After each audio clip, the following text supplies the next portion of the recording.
اللہ تعالیٰ کے کلام قرآن مجید سے سیدنا ابو بکر کی کتنی شدید محبت تھی۔ وہ قرآن حکیم پر کیسے یقین رکھتے تھے۔ جب سورہ روم کی آیات نازل ہوئیں، الف لام میم غلبت الروم فی ادنی الارض وهم من بعد غلبهم سیغلبون فی بضع سنین للہ الامر من قبل ومن بعد ویومئذ یفرح المؤمنون۔ اہل روم فارس سے مغلوب ہو گئے قریب ترین زمین شام میں، اور وہ اپنے مغلوب ہونے کے بعد عنقریب غالب ہوں گے چند ہی سال میں، یعنی 10 سال سے کم عرصے میں۔ امر تو اللہ تعالیٰ ہی کا ہے، پہلے فارس میں بھی اور بعد میں روم کے غلبے میں بھی، اور اس وقت اہل ایمان خوش ہوں گے۔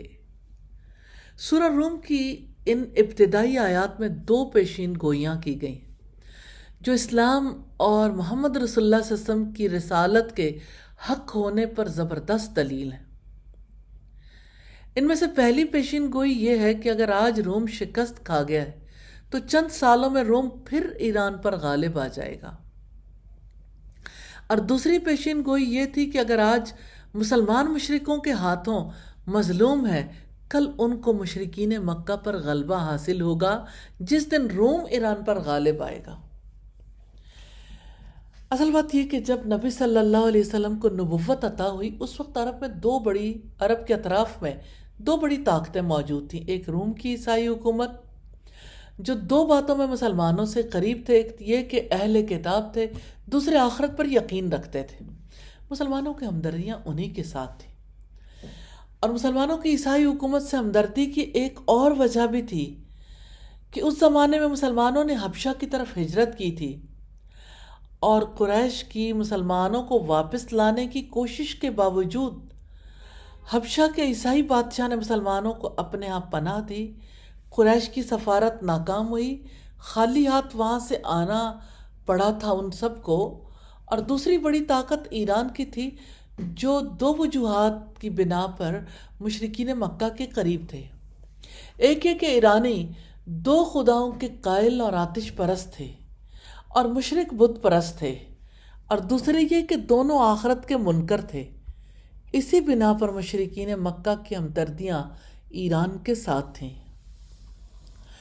اور رسول اللہ صلی اللہ علیہ وسلم اور عیسیٰ علیہ السلام کے درمیان 600 برس کا فرق تھا۔ جب آپ کو نبوت ملی اس وقت روم اور ایران میں جنگ شروع تھی، اس کی خبریں مکہ میں بھی پہنچتی رہتی تھی۔ جب ایران کی فتح کی کوئی خبر آتی تو مشرک بغلیں بجاتے اور اس خبر کو اپنے ہاں نیک فال قرار دیتے، اور کہتے تھے کہ جس طرح ایران نے روم کا سر کچلا ہے، ایسے ہی ہم بھی کسی وقت مسلمانوں کا سر کچل دیں گے۔ اس جنگ میں ایرانیوں نے رومیوں کو فیصلہ کن شکست دی، اور اس کا نتیجہ یہ نکلا کہ عرب کے ساتھ ملنے والے علاقوں میں روم کا اقتدار ختم ہو گیا۔ ایسے میں جب اہل روم کی فتح کے کوئی آثار نہیں تھے، مسلمانوں کو اللہ تعالیٰ کی آیات پر پورا یقین تھا۔ اس یقین کے ساتھ سیدنا ابو بکر نے مشرکوں کے ساتھ شرط باندھ لی، شرط کی مقدار بھی طے کر لی۔ انہوں نے سیدنا ابو بکر سے کہا، بتاؤ کتنی مدت مقرر کرتے ہو؟ اور بزن کا اطلاق 3 سے 9 سال تک ہوتا ہے۔ انہوں نے کہا ہمارے اور اپنے درمیان ایک اوسط وقت مقرر کر لو۔ جہاں مدت پوری ہو جائے تو انہوں نے 6 سال کی مدت مقرر کر لی۔ پھر یہ ہوا کہ رومیوں کے غالب آنے سے پہلے 6 سال گزر گئے تو مشرکوں نے سیدنا ابو بکر سے طے شدہ شرط وصول کر لی، لیکن جب 7واں سال شروع ہوا تو رومی اہل فارس پر غالب آ گئے۔ اس پر مسلمانوں نے سیدنا ابو بکر کا 6 سال مقرر کرنا ان کا قصور قرار دیا، کیونکہ انہوں نے 6 سال کی مدت مقرر کی تھی، اور بزن کا لفظ 9 سال تک پر بولا جاتا ہے۔ اس وقت بہت سے لوگ مسلمان ہو گئے تھے،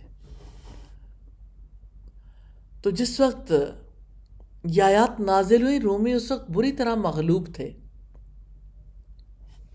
اور سب لوگوں کی نگاہوں میں چند سال کے اندر ان کا غالب آنا ممکن نہیں تھا۔